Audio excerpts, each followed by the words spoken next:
हम यहाँ से शुरू कर रहे हैं खान भाई, एक मिनट। तो इसमें 2-3 चीज़ें मैं जोड़ना चाह रहा हूँ। इकबाल खान साहब हमारे मित्र हैं, साथ ही पत्रकार हैं और आगरा के रॉबिन हुड टाइप के पत्रकार हैं, सब जानते हैं, कोई भी छोटा बड़ा मामला हो सबको। इकबाल साहब, कल आप बता रहे थे कि वो जो साउंड और लाइटिंग सिस्टम की जो बात थी वो शायद आगरा में भी शुरू हुआ था रज़ा मुराद साहब की आवाज़ में, है ना? जी। तो उसे भी बंद कर दिया गया। ये एक मसला है। हाँ हाँ, मैं आता हूँ उसमें, मुझे सुधारिएगा उसमें। और दूसरा, जिस तरीके से आप अन्य राज्यों को देखते हैं और वहाँ पे टूरिज़्म को लेकर के बड़े बड़े स्टार्स हों या फिर जिस भी नए नए तकनीकों से वो उसका आगे बढ़ाने की कोशिश कर रहे हैं, वो उत्तर प्रदेश में उतना नहीं दिखता है। हालांकि उत्तर प्रदेश देश का सबसे बड़ा राज्य आबादी के मामले में भी और थोड़ा बहुत क्षेत्रफल के मामले में भी कह सकते हैं।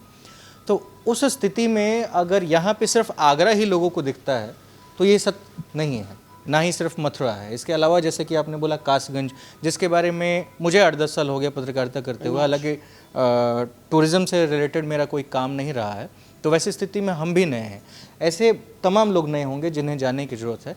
इकबाल भाई, मैं आपके पास आऊँगा और मैं आपसे जानना चाहूँगा कि आप इन सारी चीज़ों को किस तरीके से देख रहे हैं, और एक पत्रकार के नाते हम लोगों की अपनी चर्चाएँ हैं, तो पॉलिटिकल सिनेरियो इसका क्या है, कहाँ कमी आ रही है जिसको आप लंबे समय से देख रहे हैं? 10-12 साल आपको हो गया आगरा में लगातार काम करते हुए। देखिए अनिल, मैं सबसे पहले तो बताना चाहूँगा आपको कि अगर टूरिज़्म की हम बात करते हैं, आगरा शहर की मोहब्बत का शहर इसको बोला जाता है, ठीक है। लाइट एंड साउंड शो की आपने बात की थी आगरा किले में कि बंद हो गया। मैं बताऊँ आपको, light and sound show Agra किले में शाम के टाइम स्टार्ट किया गया था।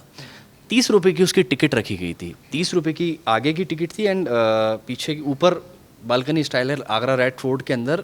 नेचुरल वो उसी ज़माने की बनी हुई एक बालकनी और थिएटर स्टाइल की सीट्स हैं, वहाँ वो स्टार्ट चलता था। 50 रुपये की टिकट इंग्लिश की रहती थी इस तरह से। फॉरेनर्स की जो टिकट थी वो 160 रुपये की थी। और जब वो light and sound show start हुआ तो शाम के टाइम काफ़ी लोग आगरा में रुकते थे। इनको कई बार जो चाहे गाइड हो या होटल इंडस्ट्री के लोग हों या हॉस्पिटलिटी इंडस्ट्री, उनको बताते थे ट्रेवल एजेंट कि भाई आप मत जाइए, शाम को एक लाइट एंड साउंड शो है। रज़ा मुराद साहब की आवाज़ में मुग़ल एम्पायर के बारे में बताया जाता था। ख़ासियत उसकी ये थी कि वो ब्रज की कुछ झलकियाँ भी उसमें दिखाई देती थी। उसमें ब्रज क्षेत्र मथुरा के बारे में भी कुछ चीज़ें बताई जाती थी। तो इस तरह से वो चलता था, लेकिन वो उसके मशीनें ख़राब हो गई। तकरीबन इस बात को सालों हो गई, आई थिंक 7-8 साल इस बात को हो गई। आज तक वो मशीनें ख़राब हुए 8 साल हो गए। 8 साल हो गए, आज तक वो सही नहीं, इसलिए वो बंद हुआ। बंद नहीं किया किसी ने। अखिलेश की गवर्नमेंट में शायद ख़राब हुआ था। एग्जैक्टली, अखिलेश यादव की गवर्नमेंट में ख़राब हुआ था और तब से आज तक वो सही नहीं हुआ। भाजपा ने सुधारा नहीं है। भाजपा ने भी नहीं सुधारा। उनकी गवर्नमेंट में ख़राब हुआ था और बीजेपी ने भी उसको नहीं सुधारा, ठीक है। दूसरी बात की आपने ताजमहल की, मैं आपको बताऊं, ताजमहल की अगर बात की जाए तो अखिलेश यादव ने एक पैसेज बनाया था शिल्पग्राम से ताज तक। उसके साइड में लाइट लगाई गई थी, स्टोन के अंदर रेड स्टोन लगाए गए थे खंबे, उसमें लाइट लगाई गई थी। वो अखिलेश यादव ने लगाए थे, वो जलते थे, लेकिन आज तक वो भी लाइट ख़राब है, सही नहीं हुई। ये भी एक कड़वा सच है। कमी कहाँ मानते हैं आप? हाँ, मैं कमी की बात अगर करूँ तो पॉलिटिकल, लोग कहते हैं कि पॉलिटिकल चीज़ें नहीं हैं, लेकिन मुझे ऐसा लगता है कि आप इंडिया के अंदर विदा पॉलिटिकल शामिल किए कुछ कर नहीं सकते, क्योंकि जब तक आप पॉलिटिकल इशू और पॉलिटिकल नहीं इन्वॉल्व करेंगे तो आप कुछ कर नहीं पाएंगे। तो आगरा शहर के अंदर आज की डेट में सरकार स्टेट में बीजेपी की है, केंद्र में बीजेपी की सरकार है। आगरा में मंत्री भी कई बीजेपी के हैं, 2 मंत्री बीजेपी के, सांसद 2 बीजेपी के, 9 जो विधायक वो सब बीजेपी के, सब कुछ बीजेपी का आज की डेट में है। और पर्यटन इंडस्ट्री की अगर बात की जाए तो आगरा के अंदर बहुत कुछ अच्छा हो सकता था। मैं ये नहीं कह रहा कि अगर अखिलेश यादव ने काम नहीं कराया तो बीजेपी इसको एकदम से चमका सकती थी, लेकिन बुनियादी चीज़ें भी अच्छी हो सकती थी, वो भी नहीं हुई। अगर टूरिज़्म की बात की जाए, अगर सड़कों की बात की जाए, आज भी ताजमहल के आसपास का जो क्षेत्र है वही सड़कें हैं जो उस टाइम बनी थी, वो आज भी नहीं बनी हैं। ट्रंप यहाँ पर आए थे, मैं छोटी सी घटना आपको बता रहा हूँ। जब ट्रंप की विज़िट थी तो हम लोगों ने बड़ी पास से वो ट्रंप की विज़िट कवर की है, देखा है उस विज़िट को। जब वो ट्रंप का था तो 1 महीने पहले उनकी एडवांस टीम अमेरिकन्स की आके यहाँ होटल्स में रुकती थी, वो उसका मुआयना करती थी। तो जो फतेहाबाद रोड है पूरा, जो VIP रोड कहलाता है, एयरफोर्स स्टेशन जो हमारा है जहाँ एयरपोर्ट है, एयरफोर्स स्टेशन के अंदर वो सिविल इंक्लेव बना है, वहाँ से लेके वो पूरा फतेहाबाद होते हुए कलाकृति शिल्पग्राम होते हुए वो ताजमहल, शिल्पग्राम से ताजमहल तक पहुँचता है। तो बड़ी VIP एरिया कहलाता है। तो उस पर काफ़ी फूल लगाए गए थे, गमले लगाए गए थे, फूलों का काफ़ी वहाँ पर वो सब किया गया था, जैसी ट्रम्प की विजिट, मैंने खबर भी उस पर दिखाई थी, इधर ट्रम्प की फ्लीट जाती है, उधर पीछे से गमले उठाना स्टार्ट कर दिया था नगर निगम ने, ठीक है। तो अब ये भी कुछ भी हो सकता है, अब इसको आप कहिए कि वैसे ही जैसे गुजरात में जब ट्रम्प साहब आए थे तो दीवार खड़ा कर दिया गया था, स्लम एरिया ना दिखे, एग्जैक्टली वैसे ही वो हुआ, ठीक है। गाइडों की अगर बात की जाए, आगरा के अंदर सबसे ज़्यादा बेरोजगार गाइड हुए आज की डेट में। कोई ठेला लगा रहा है, कोई कुछ कर रहा है। होटल इंडस्ट्री की अगर बात की जाए, कोरोना के बाद देखिए पूरी दुनिया में लोग परेशान हुए थे, ऐसा नहीं है कि हिंदुस्तान में लोग परेशान हुए थे, पूरी दुनिया में हुए थे। लेकिन पूरी दुनिया के अंदर ये भी बात सच है, यहाँ जनसंख्या भी बहुत है, लेकिन आप बुनियादी सुविधाएं दे सकते हो। अब बुनियादी सुविधाएं, अब जैसे होटल की बात की या रेस्टोरेंट की मैं बात करूं, कोरोना काल में बहुत सारे ऐसे रेस्टोरेंट्स हैं जिनका बिजली का बिल आया है, बंद का आया है, लाखों रुपए आया है। यहाँ और भी होटल्स वाले बैठे हों, वो जानते होंगे, उनके ऑफिसेज बंद थे लेकिन बिल आया है। सरकार चाहती सब्सिडी दे सकती थी, लेकिन ऐसा नहीं हुआ, लोगों की लाइट काट दी गई। इतनी सारी चीज़ें हैं टूरिज़्म के लिए आगरा के अंदर, सरकारें चाहती तो टूरिज़्म को बूम कर सकती थी। जैसे अखिलेश भाई ने बताया कि एलिफेंट रेस्क्यू सेंटर है, मैं इसमें एक चीज़ और ऐड कर रहा हूँ, यहाँ बियर रेस्क्यू सेंटर भी है आगरा का, संरक्षण केंद्र सबसे बड़ा, क्रोकोडाइल का भी है, चंबल सेंचुरी है, हैचिंग सेंटर है, वो भी बहुत बड़ा है। अगर आप उसको चाहो तो उसको डेवलप कर सकते हो, कीटम को डेवलप कर सकते हो, लेकिन वहाँ जुआरी जुआ खेलते हैं। छोटा सा है, सेल्फी पॉइंट है सामने। अभी एडीवीसी ने, हम लोगों ने जब खबर लगाई इस पर, कई बार सेल्फी पॉइंट पे मैंने ये खबर लगाई थी कि वहाँ लोग जुआ खेलते थे। एडीवीसी की बाइट ली, आगरा कमिश्नर साहब की बाइट ली, अनिल कुमार कमिश्नर थे, तो उन्होंने बड़ा अच्छा दिखाया, उन्होंने कहा नहीं मैं इसको करवाता हूँ। तो अब धीरे धीरे सेल्फी पॉइंट डेवलप होने लगा है। अब आप देखिए शाम के टाइम सेल्फी पॉइंट अगर आप देखेंगे तो लोग आ रहे हैं वहाँ। कुछ एडीवीसी को सलाह दी गई, हम लोगों ने खबरें जब लगाई कि भैया इसके यहाँ पर कुछ आउटलेट बना दीजिए फूड के, एक चौपाटी टाइप की बन जाएगी, तो लोग यहाँ पर आएंगे। अब लोग आना स्टार्ट हो गए हैं, सफाई भी होने लगी है, लेकिन अभी भी कुछ कमियां हैं, उसमें हो सकता है वो जल्दी दूर हो जाएं। तो इस तरह की चीज़ें हैं, अगर सरकार चाहे तो क्या नहीं कर सकती है भाई। ठीक है, देखिए विचार सबके अपने अलग हो सकते हैं, कोई बीजेपी का हो सकता है, कोई सपा का हो सकता है, कोई बसपा का हो सकता है, लेकिन जो टूरिज़्म से जुड़े लोग हैं उनका यही मानना है कि भैया हमारा टूरिज़्म चले, जिससे हमारा रोजी रोजगार चले।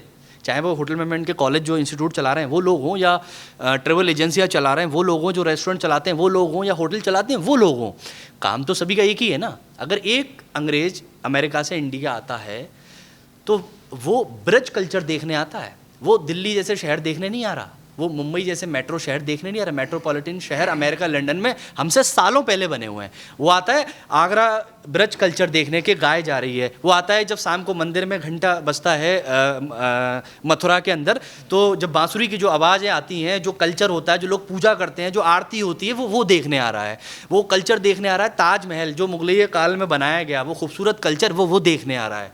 तो इसको आप कैसे डेवलप कर सकते हो? आप करिए ना डेवलप, किसने रोका है? अब तो सरकार आपकी है, केंद्र में आप बैठे हो, स्टेट में आप बैठे हो। अगर आप आज की डेट में भी अगर आप आगरा का टूरिज्म डेवलप नहीं कर सकते तो ज़िंदगी में कभी नहीं हो सकता। मेरे पत्रकारिता जो करी है उसका मैं अपना, मेरा सिनेरियो, अपना व्यू ये कहता है। बेहतर। मैं आपके पास 2-2 मिनट के लिए ही आऊँगा, क्योंकि 2-2 मिनट में फाइनल करना है।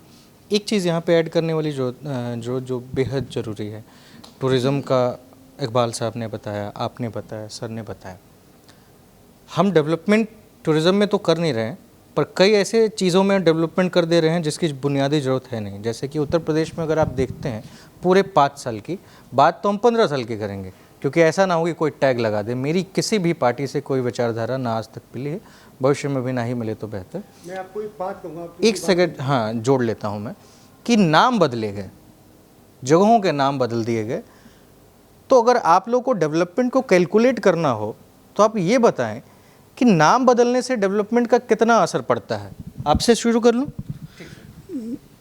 जब आप विकास नहीं कर सकते तो आप नाम बदल के कोशिश करते हैं एक नैरेटिव सेट करने की कि मैंने कुछ बदलाव किया। ये झूठा बदलाव है, खुद को मतलब कहते हैं ना छलावे में रखना और जनता को छलावे में रखना। इसलिए मैं आपसे आपके चैनल के माध्यम से कहना चाहूँगा, मेरे को लगता है एटलीस्ट टूरिज़्म इंडस्ट्री को पॉलिटिकल चश्मे से कोई भी सरकार ना देखे, चाहे बीजेपी हो, कांग्रेस हो, सपा हो, बसपा हो, कोई भी हो। आई थिंक टूरिज़्म एक ऐसा सेक्टर है जो हमारे कल्चर को प्रमोट करता है। आई थिंक कल्चर से किसी भी सरकार का और पॉलिटिक्स का कोई वास्ता नहीं होना चाहिए। हम उस सेक्टर को बिलोंग करते हैं, हम अपने देश के कल्चर को ग्लोबल प्लेटफॉर्म पे पहुंचाते हैं। कहते हैं ना वोकल लोकल टू वोकल, हम local to vocal and make it global. आप समझ रहे? तो ये जो हमारा इंडस्ट्री का है, इसको पहले तो पॉलिटिकल चश्मे से बिल्कुल ना देखें। हम इसकी विकास की बात करें, क्योंकि ये tourism is not only a luxury, जो एक मिथ बना हुआ था ये तो भाई जिसके पास पैसा होता है वो मज़े करता है। Tourism is a way of life, आप समझ रहे? तो और टूरिज्म लाखों लोगों का रोजी रोजगार है, उनसे उनकी जीविका चलती है। तो मैं विनम्र निवेदन करूंगा लोगों से, इसको पॉलिटिकल चश्मे से बिल्कुल ना देखें, ठीक है। और दूसरी चीज़, इसको कहते हैं सर्वांगीण विकास, रिलीजियस टूरिज्म भी उतना इम्पॉर्टेंट है जितना लेज़र टूरिज्म।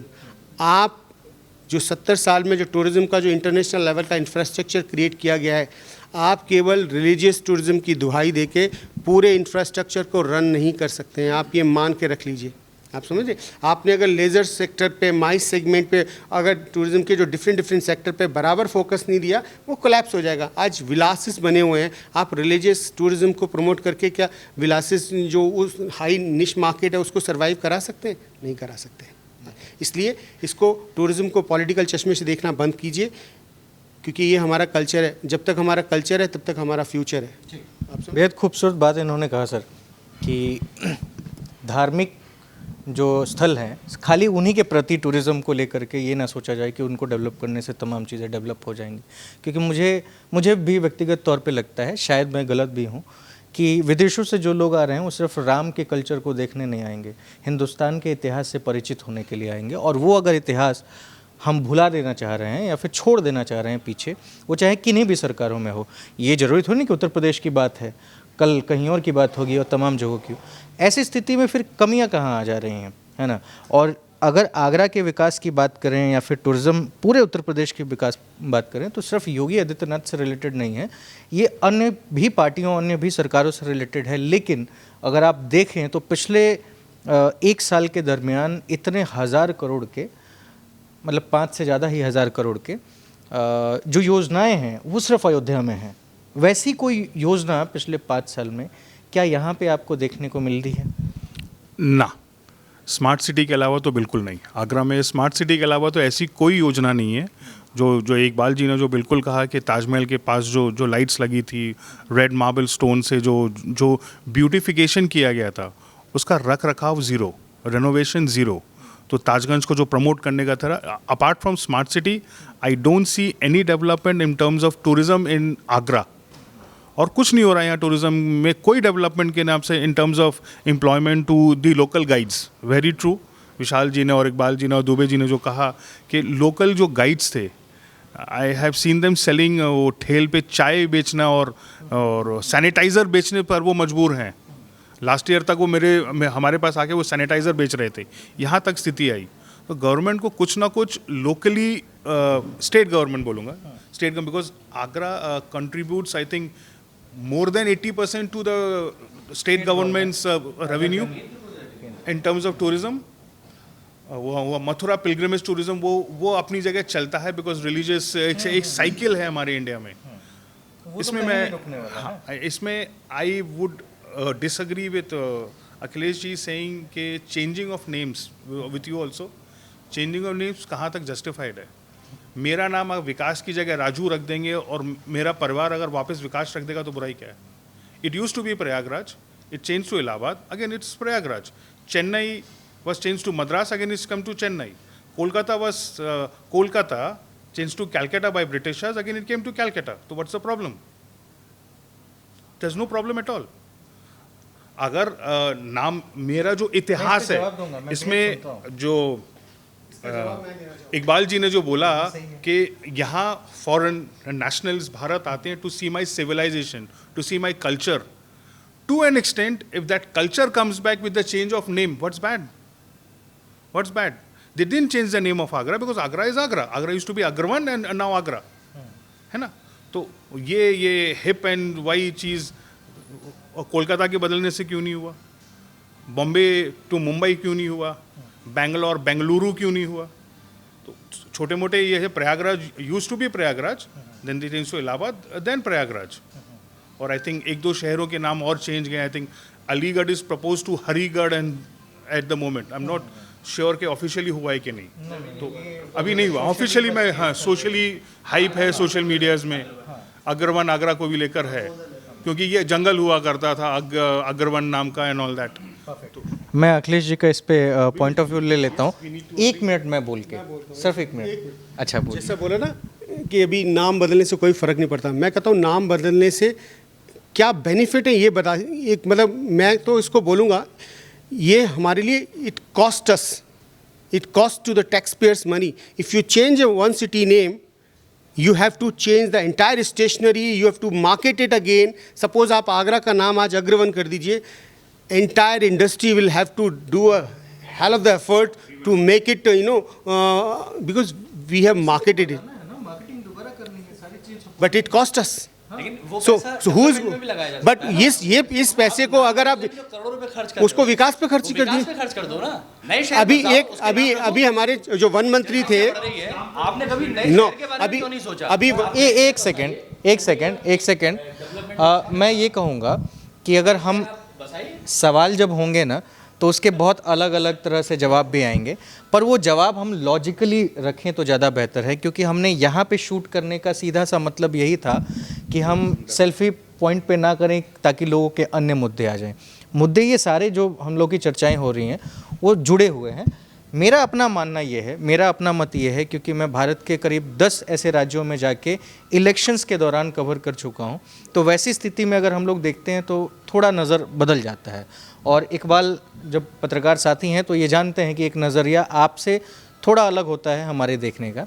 हम ये देखते हैं कि अगर आप जिस भी ज़िले का नाम चेंज करते हैं, जिस भी जगह का नाम बदलते हैं, तो सबसे पहला इनका एक जवाब बेहद खूबसूरत है, शायद आप डिनाई ना करें, कि नाम अगर आप बदलते हैं तो तमाम उसके पीछे एक लंबा खर्च होता है। दूसरा मेरा पॉइंट ऑफ व्यू है कि ये सालों और सालों पहले बदले गए नाम हैं, यानी कि मुझे नहीं लगता है कि आपके पैदा होने के बाद या फिर आपके पिताजी के पैदा होने के दौरान या मेरे दादा के दौरान ये घटनाएं हुई होंगी, नहीं, उसके पहले हुई हैं। तो हमें इन सारी चीज़ों की आदत लग गई है। अब हमारी आदतें ये होनी चाहिए कि हम उस ज़िले में एक अच्छा एजुकेशन सिस्टम को बढ़ावा करने वाला या देखने लायक कोई अच्छी यूनिवर्सिटी देख लें, हॉस्पिटल सिस्टम देख लें या फिर कुछ और देख लें, क्योंकि आप जानते हैं नाम बदल रहे हैं तो कुछ 100 करोड़ तो लगता होगा। आगे खाली पेंट कर देते हैं, नहीं ना, लगता है, तो वो पैसे हम वहाँ पे यूज़ कर सकते हैं। अगर आपको इस सारी बातों से डिनाइड आप करते हैं तो आप बेशक कर सकते हैं, स्वागत रहेगा। टूरिज्म पॉइंट ऑफ व्यू से गवर्नमेंट अगर इस नाम को चेंज करके, फ्यूचरिस्टिक प्लान्स हैं कि अगर इसको चेंज करके मेरे पास रेवेन्यू कल्चर को प्रमोट करके आ रहा है तो व्हाट्स द प्रॉब्लम? प्रॉब्लम नहीं है, बाकी सारी चीज़ें होनी चाहिए कि नहीं? कौन सी चीज़ें? डेवलपमेंट ऑफ हॉस्पिटल्स एंड वो पैरेलली हो रहा है। हमारी बात हुई थी कि एट द मोमेंट आगरा में form government of Uttar Pradesh कोई डेवलपमेंट है, आई agreed, zero development apart from smart city, which I feel Agra did not require a metro. We all from the industry would agree, from academics, from seniors person, from tourism.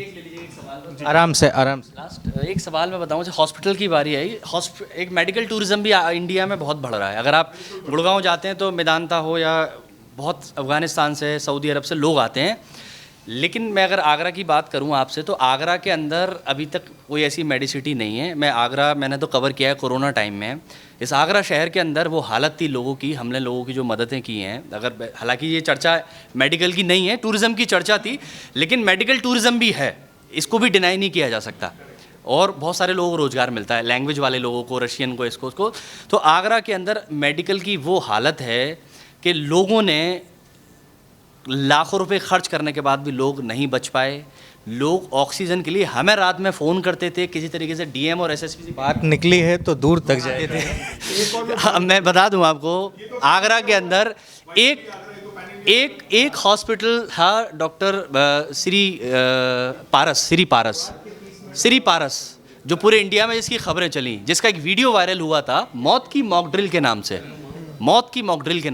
वो खबरें चली।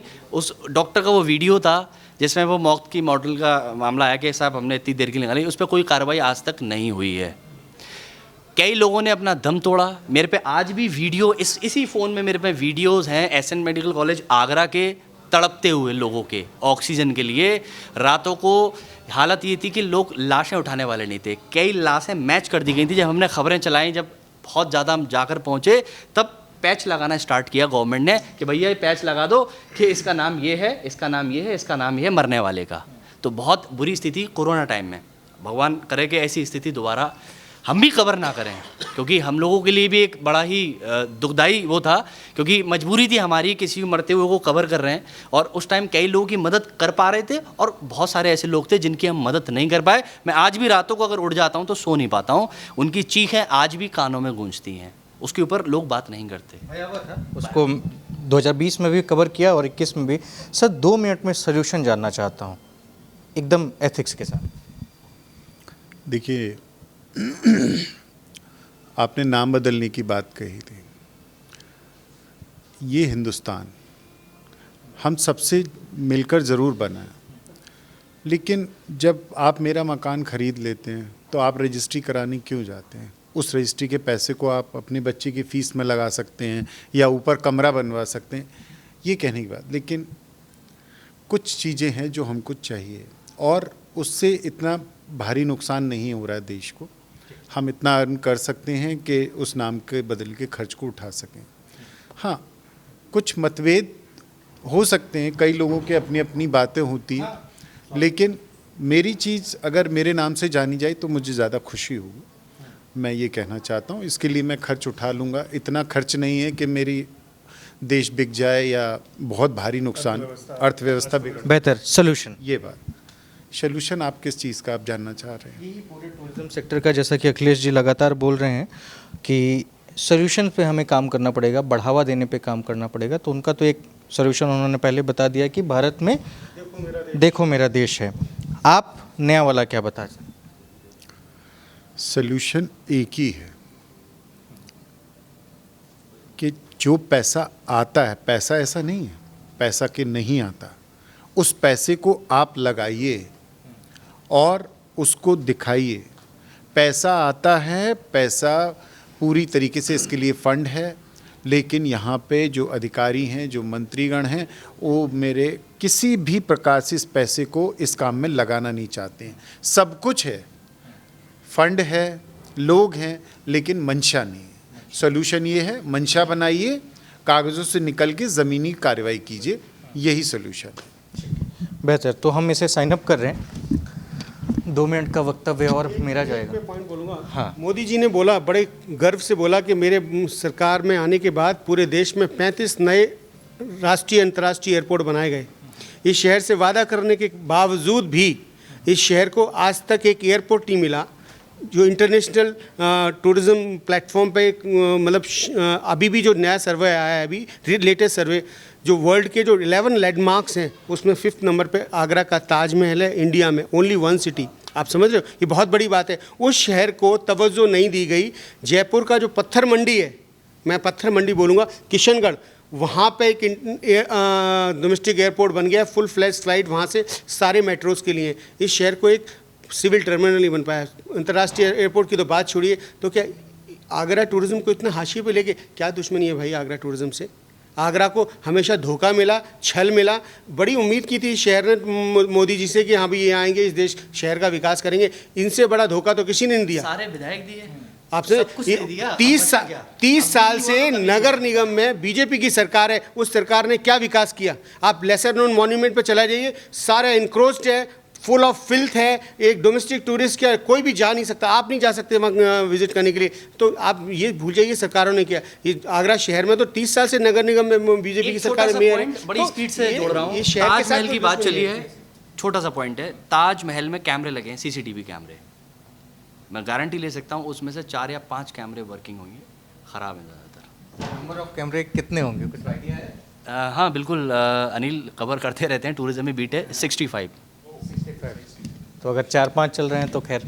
बहरहाल ये तमाम अलग अलग विचारों से आने वाले लोग हैं, लेकिन मुद्दा एक ही है कि टूरिज़्म का डेवलपमेंट कैसे हो और यहाँ आगरा का विकास कैसे हो। क्योंकि जब टूरिज़्म का विकास होगा, आगरा का विकास होगा, तो यहाँ के लोगों का भी विकास उससे जुड़ा हुआ है तमाम चीज़ों से।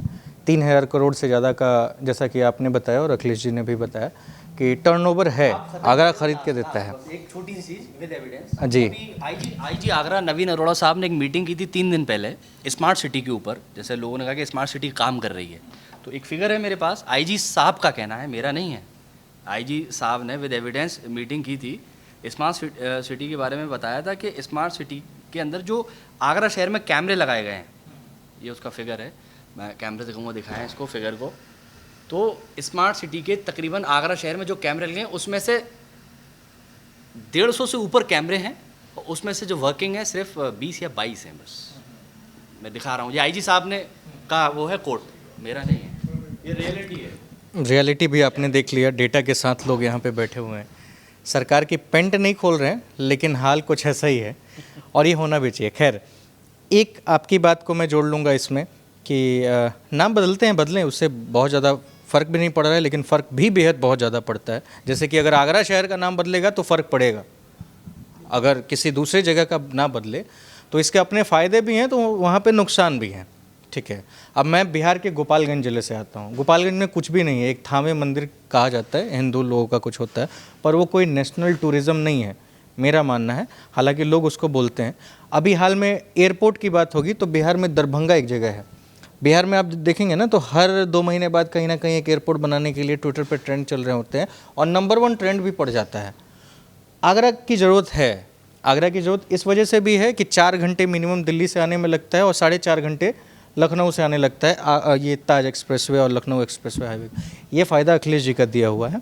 इस गवर्नमेंट में क्या हुआ ये आप लोग भी जानते हैं, और मैं किसी गवर्नमेंट के ख़िलाफ़ या उसमें प्रेटेंड करने वाले काम नहीं करता हूँ। तो ये समस्याएं हैं यहाँ के लोगों की, इसे देखिए, आप समझिए, सरकारों को भी समझना चाहिए, आगे बढ़ना चाहिए। फिलहाल इस वीडियो में इतना ही। मेरा नाम अनिल शारदा है, आप द पंचायत देख रहे थे, बहुत शुक्रिया।